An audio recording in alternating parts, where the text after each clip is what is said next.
Hey guys, Natalia Schneimler here. I help boy moms have a better relationship with their sons and themselves by teaching them the tools how to manage their mind so that when anything comes up in life, they know exactly how to take care of themselves and their kids. Hey guys, how's it going? Let's talk about showing up for our kids and sometimes the cost that it comes at. I just had a conversation with a friend about that, and she has grown-up kids and I have still kids at home, and we had a very similar experience where we wanted to show up for our kids. We have very high standards of how we want to show up with them all the time, anytime, to support them, etc. And yet we both had very similar kind of cost to it, where we were showing up for them when it was not okay for us. And so the answer to both of us was not only the expectation is to show up for our kids, but we need to add another element to this formula, which is as long as it works for us. It seems super obvious, right? Now that I say that, we're like, yeah, duh. But when we don't really examine our expectations of how we show up for our kids, and the expectations are super vague, right? Like, oh, I want to support my children, or I want to be there for them, or I want to love them, or I want, to be a soft place to land for them. That is super, super duper vague. And when your grown-up child calls you and is chatting with you, and you reach your limit for your capacity to have that conversation, then you need to have some compassion for yourself, acknowledge that you've reached your limit, and take care of yourself, right? Which may mean ending the conversation or may mean, just changing the topic. But we can't just vaguely say, I want to support my child, and that means I'm going to keep talking to my grown-up child past my limit, right? Do you see how that vague expectation can set you up for feeling guilty? When you are chatting with your grown-up child and you've reached your limit, how can you take care of both of you? How can you also be there for your child and take care of yourself? So while it's okay for you, right? That's the missing part. I think that when we have these expectations of ourselves for our children, we don't really think of ourselves. We just think of how our children will receive us. We're always there for them. We're supporting them. We're loving them. But what about us? What are the expectations for us? How should we be feeling? Thinking, like, how should we be doing? Because a lot of things are going up for us in our life that maybe we don't have that capacity at that moment to support our child. Then what, right? We need to be prepared to take care of ourselves first to then help them. And I know not everyone's like that. So if you are like that, this episode is for you. My best friend, she is really good at actually setting boundaries with your kids and not feeling guilty about it, because she just knows, no, this is my time. Yes, no.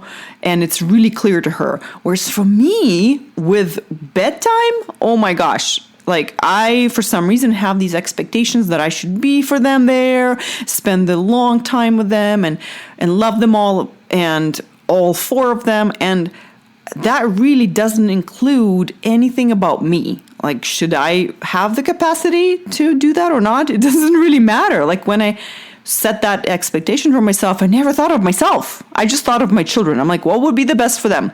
For them would be best to have the mom that's always there, that's doing great, lovely bedtime, a book and a story and a snuggle and a song and la la la. And even life stories, right? This is my expectation. But did I think about myself in this situation? Did I think that, hey, this is the end of the day and you've already done so many things, took care of your kids, your family, coached people, took care of the household, drove around, did the sports, like did all the million things that all the moms do. Are you going to have the capacity to do that? I never, ever considered thinking that or even planning for that until I've reached my limits many times, and then I was forced to really consider that. And before I considered it, I felt guilty. I'm like, I'm doing it, or I'm doing it poorly, first of all. If I'm there, I'm not really present, I'm not enjoying it, or I'm feeling guilty or angry. And that was happening, right? For me to start really questioning that, whether I have the capacity or not. And now I've developed, once I gave myself permission to really not put kids to bed, which I had to go to in my head, I had to really give myself permission to not have to do that, to then have the freedom to decide. And you know what actually ended up happening is I do it. If I have capacity, I give what I can. And if I don't give, which sounds genius to me because I would have never thought of that. For me, my brain's black or white, yes or no, all or nothing. It's like, I will always do it this way and I will always do it that way. But I would never think to be flexible and depend on how I'm feeling. That just life figured that out for me. I am more like rule-based. I would say, 8 o'clock this, 9 o'clock that, blah, blah, blah. So I'm thankful for life teaching me that, for being that flexible. And so sometimes when I have it in me, I give. And sometimes if I don't, I don't.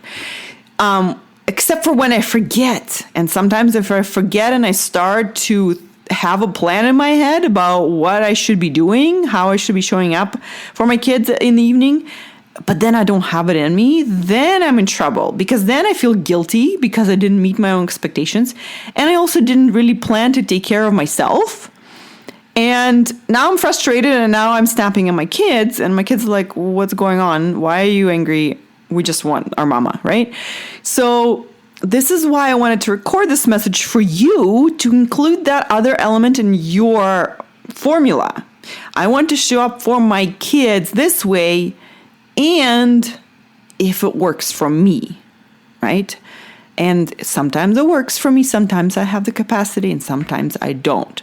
So if you are great at that, I'm so happy for you. That is a great skill to have in any relationship. But sometimes we want to please others, and especially our kids, and we just bent over backwards, and then we do it at our own expense. Actually, my aunt from Russia came over to my wedding, and she gave me advice for marriage. She said, make your husband happy, but don't do it at your own expense, which is, I think, applies to any relationship. Like, great, do what you can for others, but don't do it at your own expense. Take care of yourself, because then it doesn't benefit anyone if you don't. So I hope this is helpful to you, whatever you're struggling with right now. And if you have an expectation of yourself to be showing up for your kids or someone in a way that it's too idealistic and you're just not keeping up, then question that expectation and add on that other layer of thinking about yourself. How can I also meet this expectation while taking care of my own needs? Because maybe you will half of the time. Maybe you'll meet that expectation and even go past it and be able to give lots, and then other time not, right? Okay, I hope that's super useful to you like it was to me now. And it always helps me to allow myself to not do the thing. So if you have an expectation of yourself doing something and you're struggling keeping up, what if you just drop that expectation completely? That's hard to do. That's really hard to do for some of us, especially moms, because we have our standards and we're like, no, of course I have to put my kids to bed. Like, how could I not? But the freedom lies, I believe, in that flexibility of our mind to not have to do something. Because then it opens up a bit. You're like, hey, I actually want to do this thing. Okay. So maybe I'll do it when I feel like it, and maybe I'll do it when I won't do it when I don't have that capacity. Then you're flexible, then you're free, then you're actually showing up genuinely when you want to, and you're being really honest and caring when you say, I'm sorry, I just can't right now. I don't have it in me. And that's loving. I think that's loving towards yourself and them. And I encourage you to do that more, saying no with love. All right, guys? I love you all so much. Come chat with me. We're going to have a great time on Zoom. We're going to solve all your problems right away. Just go to my website, www.coachingnatalia.com. Go to sign up for a free session. I'm away next couple of weeks on summer vacation, but after I'm back, I'll be happy to see you. Love you all. Bye.